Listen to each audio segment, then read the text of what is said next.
Welcome back, guys, to another race. And it's season 2. It's the pre-season episode for this McLaren Return to Glory career mode in F1 Manager 23. We've got a bit of admin to do before we can actually get into, technically, the actual pre-season bit of season 2, because we actually need to go ahead and sign a reserve driver. Alex Palou, we're not going to renew him, just like in real life. We're parting ways with the driver, as he's well, not in the game, but obviously in real life he's absolutely bunned off McLaren, so we're going to bun him off here in the game. And obviously for a while now we have been scouting Teo Porcher, so we're going to go ahead and sign him, and then we can actually move into the pre-season portion of the game. We're going to give him the reserve role. We'll go 2 seasons reserve role. His salary right now with ART Grand Prix is 1.2. I feel like he should be okay with that at McLaren, like 1.3. Let's go for that. Oh wow, he's declined it. He wants more money. He's happy with everything else, but he wants more money. Wow. These guys are all little gits. They all want so much money in this game. It's ridiculous. Right, 1.7 to be a reserve driver. Come on. Teo Porcher is now a McLaren reserve driver, and we will be trying to put him in some practice sessions to try and grow him, because he is, well, he's already 78 rated, which is what Piastri kind of started off with, wasn't it? So he's got definitely room to grow. Of course, going into season 2, we've got regulation changes for 2024. So it's a minor technical change. So we've got all these reductions in performance on the front wing, the rear wing, all downforce, underfloor as well. It's basically all downforce changes, really, to the technical regulations. So across the board, that's being minimized. We have made some research parts for next season to try and counteract this, so hopefully we can hit the ground running in season 2 compared to some of our competitors. And of course, a big part of that, I hope, is in terms of upgrades for our staff, is we've got the incoming Diego Tondi as our head of aero. Peter Pedromo wanted way too much money, so he bunned him off, and we've stolen Ferrari's head of aero, Diego Tondi, and we stole Ferrari's technical chief, Enrico Gardile. So, you know, 2 top Ferrari staff have been poached for next season, and hopefully that's going to bring a raft of, you know, consistent, flowing, good upgrades.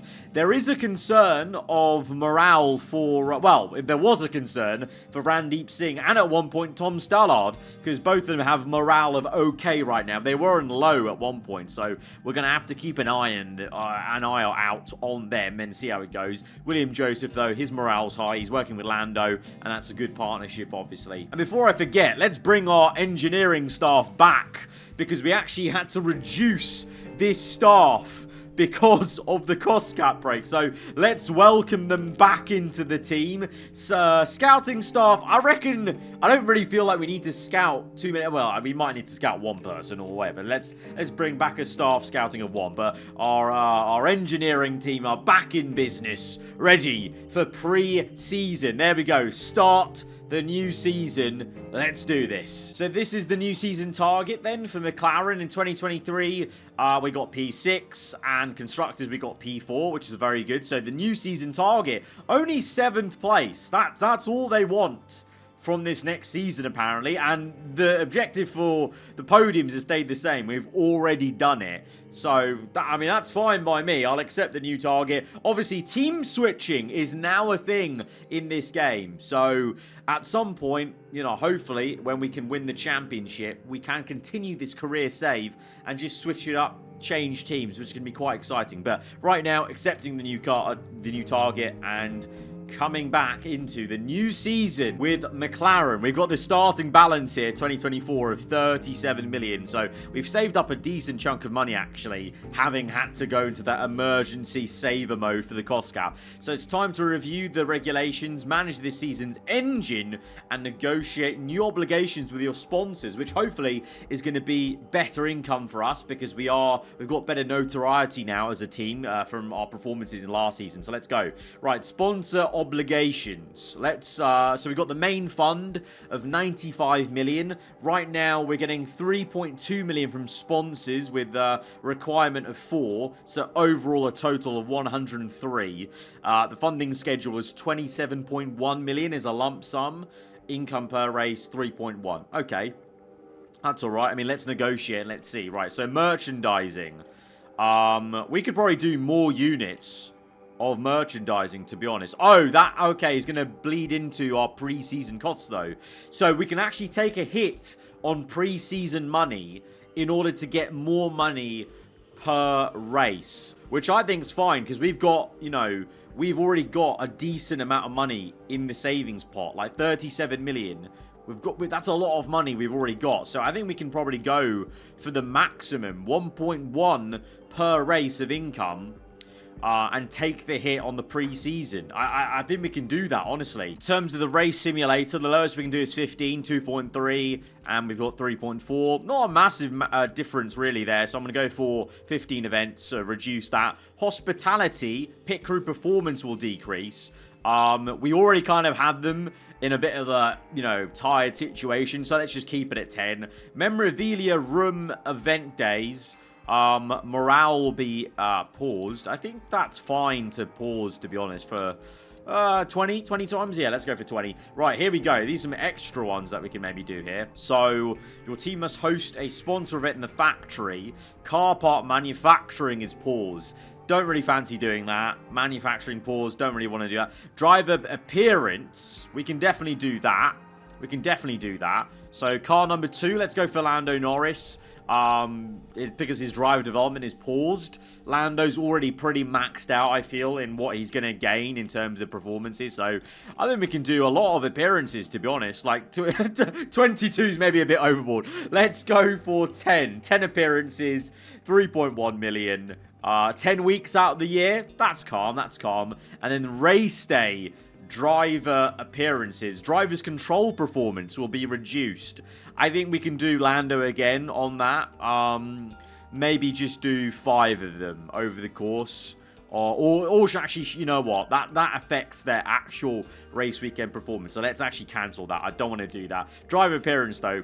I think we'll get Lando to do 10. It's kind of in real life. Every time I see driver appearance from McLaren, it's usually Lando, and he does about maybe 10 of them over the season. So that seems about pretty realistic. So because of the merchandising reduction, we're going to get a lump sum of only 19.9 million, but we've already got 30 million. So I think we're calm. I think we're calm, and we're going to get more income per race, which is going to be pretty good for us in terms of a steady stream, which I think was the problem for us. Maybe managing finances was having that steady stream and understanding where we are with the cost cap. Maybe, I don't know. But I think I want to go for that. I think it will pay out to have more income per race. So we're going to go ahead and accept that term. So we've got the sponsorship value of 109 million, the lump sum, and then the income is pretty hefty per race. So yeah, we're going to go ahead and accept that. So here's our overview of 2024. So the objective is 7th or above. Personally, we're going to be aiming, I hope, for the championship, to be honest. Technical stuff, obviously, we've got the 2024 changes here for the front wing, rear wing, underfloor, and suspension. Things like the side pods haven't changed, and chassis, we actually got some good research in for that. Other areas of the car may have suffered a little bit. We're going to have to find out how those go, basically. Financial regulations haven't changed. Sporting regulations, we've still got no bonus point for pole position. We still have the fastest lap. We don't have double points for the last race, which is something we voted against, basically. And we've got still the same gearbox limit, ERS limit, and engine limit. Something I hopefully will manage a bit better in the coming season. So now we go to power unit. So obviously we had the Mercedes power unit in 2023. So in terms of what we could change to, right now 90% power. So we've actually got the least amount of power with the Mercedes power unit. 91 for Renault, Ferrari's 95, and then Red Bull's the yardstick, 100%. But then you've got durability. Power loss threshold is 85%. 60. Okay, so is that a good thing then? Power loss, the maximum durability the powertrain can wear down to before it starts losing power rapid. So even though it's like the least powered, we've got the lowest like point at which the power unit starts to lose power, and then how resistant the engine is. So we got, you know, one of the most resistant in terms of the wear rate. I think Renault's a little bit better than us, and then thermal resistance, we're actually the best in class. It would seem like we're the best in class for gearbox as well. ERS, we're kind of middle house. Ferrari are better at ERS than us, but then gearbox-wise, they're the next best in class, actually, to be honest. Fuel efficiency, we're probably middle road. Ferrari are better than us. I am tempted, though, by the power increase for Ferrari. That is tempting, but the power loss threshold is so much higher. Like, a power loss threshold of 65 is, like, really decent. Like, that's maybe why we were getting decent amount of speed at a lot of circuits, is maybe other people were wearing out their engine. So we're going to stick with Mercedes. We're going to stick with Merc, stick to what we know. And now we can actually properly step into Season 2 and get... What? Bruh. What? Car 1 driver vacant? What's happened here? Where is he? Where is he gone? What? I think we've been poached. We poached. Oh, was it Ferrari? We poached Ferrari staff. Have they poached our driver? This is unbelievable. Well, how do we check this? Piastri? Oh my god.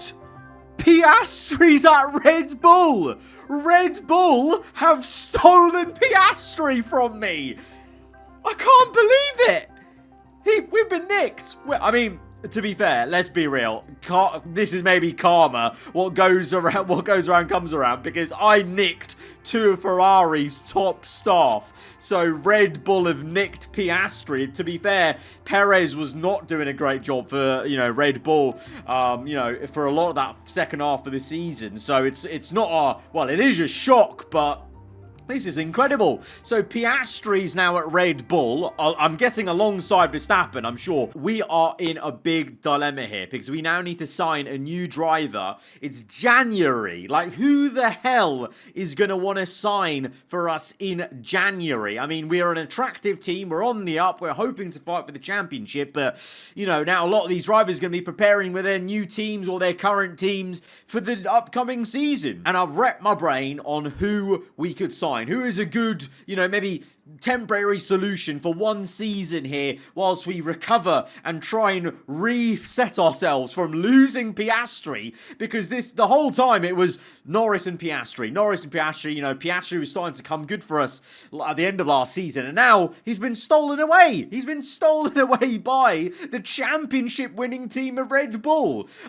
This wasn't in the plan. So, you know what? We're going to go and think a bit left field, outside the box, and we're going to bring back a fan favorite to Formula 1. Oh my god! Yep, that's right. We have signed the 4-time world champion, Sebastian Vettel. He's returned to Formula 1 with us, with McLaren, alongside Lando Norris. This is gonna be pretty sensational. At 36 years old, Sebastian Vettel, he's 87 rated. Of course, his development rate is low. He's at the very end of his career. He literally has retired and now come back to Formula 1, but he's still not too bad, He's not too bad. Of course, he may deteriorate as we go on through this season.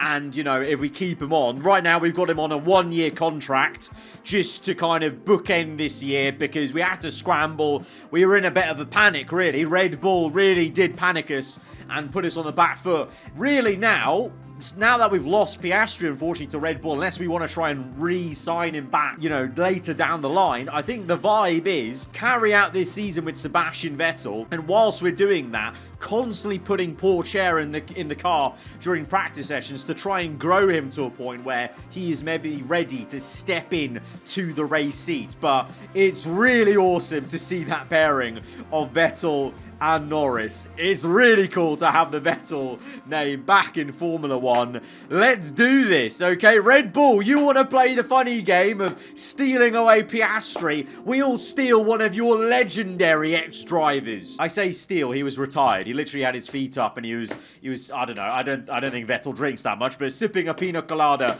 on the side of a beach and looking after his bees in his garden. But we brought him back into Formula 1. Let's go. I was going to say, though, before before we got interrupted by that explosive revelation of the driver market, this is our new custom calendar for Season 2. We now only have 16 races in this season. That means the season is going to be a little bit shorter, a bit more intense, and it also allows us to get through seasons a bit quicker, basically, because let's be real, 23 races, it's a bit long to get through a season. I personally don't have the patience to sit through that many races as we get through to the seasons. You know, I want to be able to actually continue this series and get into, you know, like Season 4, 5, and we'll see how mad and weird the kind of, you know, the driver markets become, where teams have gone and ebb and flowed. So that's why we're reducing it to 16 races, just like we do in the Cody's F1 game on F1 23. And we've also customized the order of the races. So we're going to be starting off in the old traditional round 1 down under in the Australian Grand Prix. Bit of a sad time now that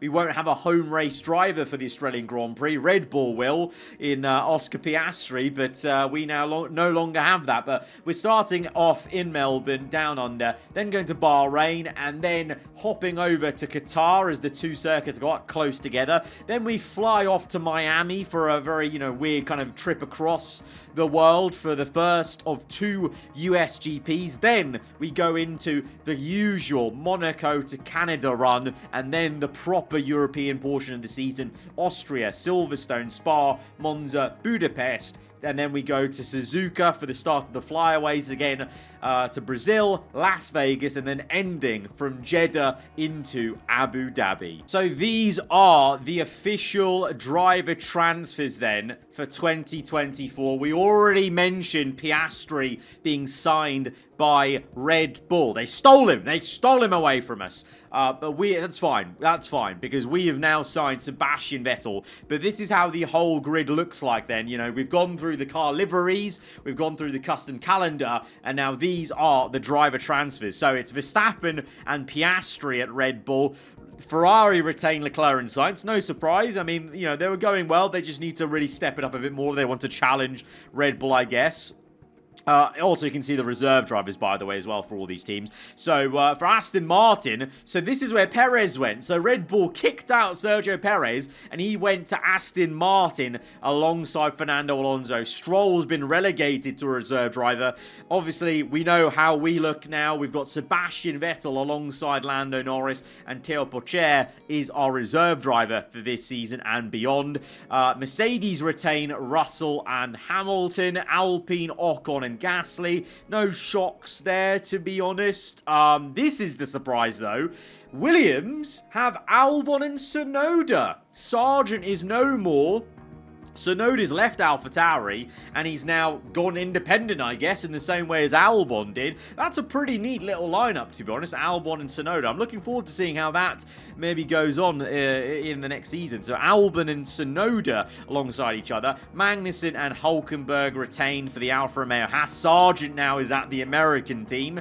And then AlphaTauri is Ricciardo and Liam Lawson, and De Vries is down to a reserve driver role, and Sauber, formerly known as Alfa Romeo, are Valtteri Bottas and Zhou Guan Yu. So that's a pretty decent little grid, you know. Good to see Liam Lawson there in AlphaTauri. As I said, excited about the Tsunoda-Albon partnership. No shock horrors here. Surprising about this revelation, Perez to Aston Martin. A very good Aston Martin, I add. So Perez actually might be laughing at this transfer, to be honest, in the end of it. And then, bloody Red Bull nicking Piastri. God damn it.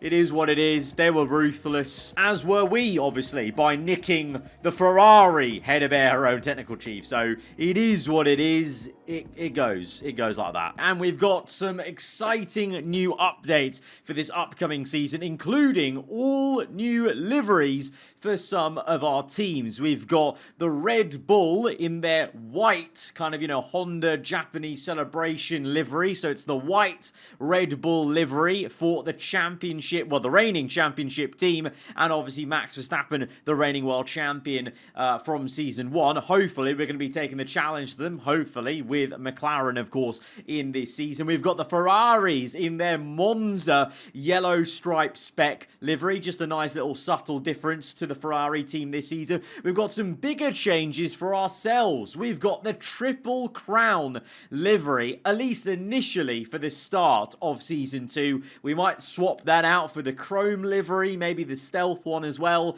and then the good old original one. You guys can let me know in the comments below. Or actually, to be honest, if there's someone in the comments below who would be able to maybe work with me for a custom McLaren livery, then let me know in the comments, or maybe tweet me, because I would love to maybe do that. But for now, we've got the Triple Crown livery for McLaren. And in the background, you may be able to see there, we've also got the Alfa Romeo Haas fantasy concept livery here. So as if Haas are now sponsored by Alfa Romeo, as the rumours are batting around obviously earlier this year, and we've got Alfa Romeo are no longer Alfa Romeo. They are now just known as Sauber, of course, as they will be in real life from 2024. So we've got them in a Sauber livery, and then we've got the Williams in the bolder than bold Golf livery. So those are some nice visual changes for the upcoming Season 2, just to keep things fresh. So we've gone through the overview of setting everything up into 2024. We've gone through the new liveries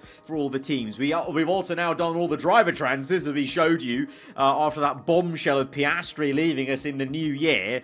And we've also gone through the custom calendar. So the last thing to really do in this preseason episode is actually go through the motions, set a few things up in preseason. And I think we'll go till pretty much the middle of February, just before the Australian Grand Prix. We'll go through and you know, start some upgrades. Basically, we've got 30 million to spend, which is a really decent amount actually. So here's a look at our inbox then. Our new technical chief Enrico, lovely to see him in the orange here. So in terms of our car performance, we've gained performance on the top end. We've gained performance in dirty air, brake cooling, engine cooling. We've suffered in every other area of the car, but I feel like everyone else is going to be in the same boat, to be honest. I'm going to go for a balanced approach, I think, or should we go for a restful one?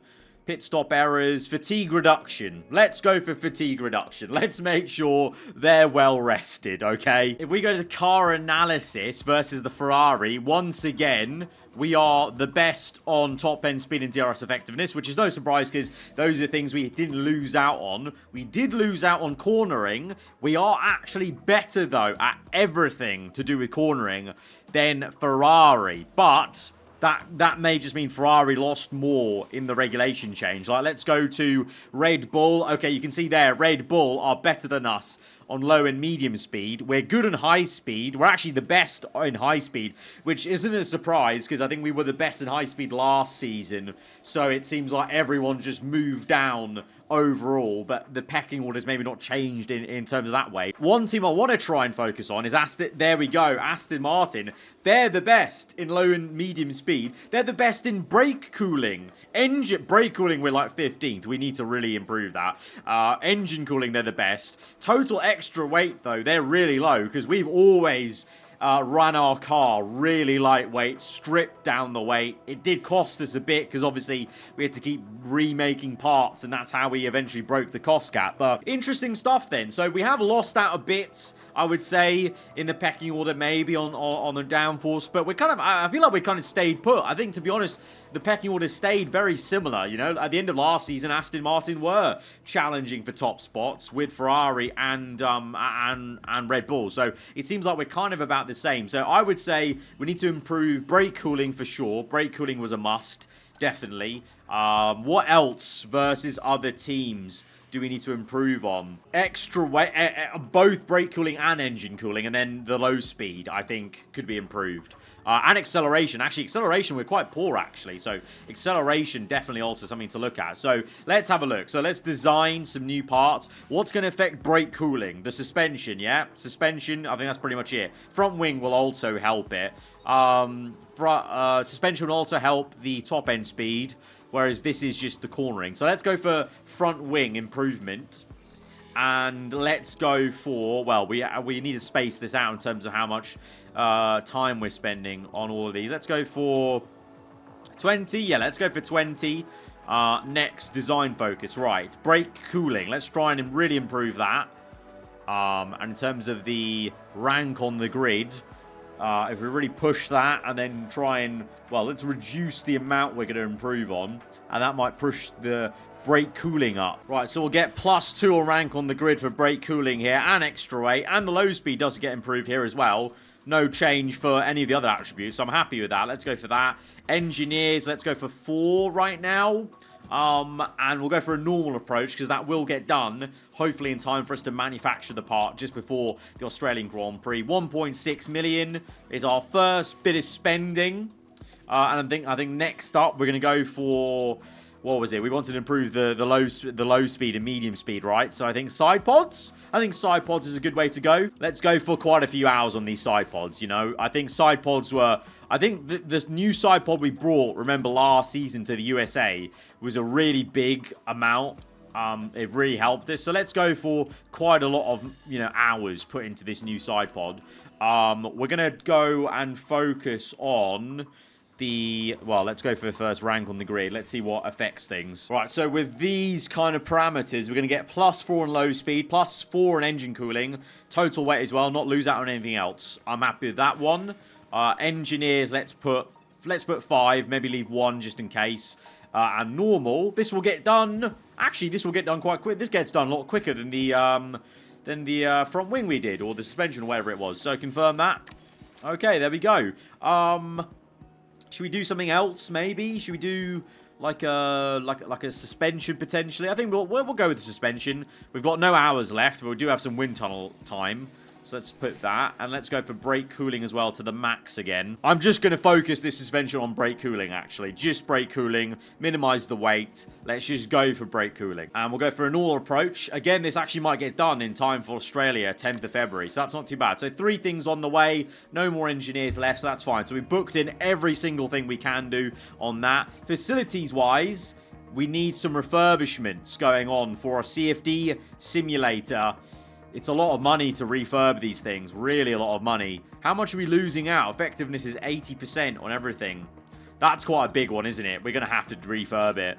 3.2 million on the refurb for suspension, for the CFD suspension. I kind of want to do, but also there might be other things that we need taken care of, like this. So that's the weekly development of the drivers. We need to improve upon that. Hospitality area. These are small ones that we can spend on. I don't mind spending on these to refurb. Oh, the helipad has to be refurbed. Come on now. Come on. Right. This will cost us what? Okay, we can afford that. 2.6 million. That's fine. So we've got 19 million overall. We've spent a lot there. We're going to keep an eye on the cost, though, this season. So that may be really, to be honest, just those refurbs might be the only things we do to HQ facilities this season. Because, to be fair, I think our facilities are at a good point. We just need to actually bring these upgrades rapidly. And that was something that we couldn't do last season at the end, but was working well for us at the beginning. Right, helipad. It's refurb time, really. Whilst the refurbs come along, I'm going to upgrade the weather center, because this was a big problem for us last season where I was second-guessing the weather because it wasn't as accurate. So let's go for level 2 on the weather center. I think that's a decent improvement for us. That's going to be actually quite useful in the races as we continue all these refurbs coming in left, right, and center. And for some reason, our technical chief has got low morale. Diego Tondi, his morale's high as the new head of aero. But, yeah, unfortunately, our new technical chief is immediately unhappy with life here at Woking. So I'm going to go ahead and maybe upgrade the team hub just to try and boost morale a little bit. 2.2 million. Just because we don't need this. We need some good energy around this team, okay? We need our technical chief to be, you know, we need his morale high. And we've got an email from Lando Norris himself. Lando, my man, what do you want? You'd like to skip the sponsor obligation. I just really want to keep my head on track for now, building my confidence for the upcoming races. Low morale for 16 days. I mean, we're not even going to be at the first race by then, so come on, man. You can do this. I'm going to deny this, Lando. You can do this. 16 days, you can have a strop, and then you'll be back to fire. You'll be back to normal. All right, we've got some side pods completed now, which is quite exciting, so we can start manufacturing our first new side pod on this car. Let's go for 3. you know, with a couple of spares, and this is going to get done, thankfully, well before the first race of the season on normal, which is brilliant. And we've got the weather center that has come in as we enter February, and you know what? I think I'm going to leave it here just to give us enough to look through in the at the start of next episode. So that is where I'm going to end it off then. Big pre-season here for Season 2, and stay tuned because tomorrow evening, Season 2 will kick off with round number 1 at the Australian Grand Prix. Guys, if you have enjoyed this one, hit the like button. Let me know what you thought in the comments below. If you're around here, then do get subscribed for weekly Formula 1 content. I'll see you guys next time. Goodbye.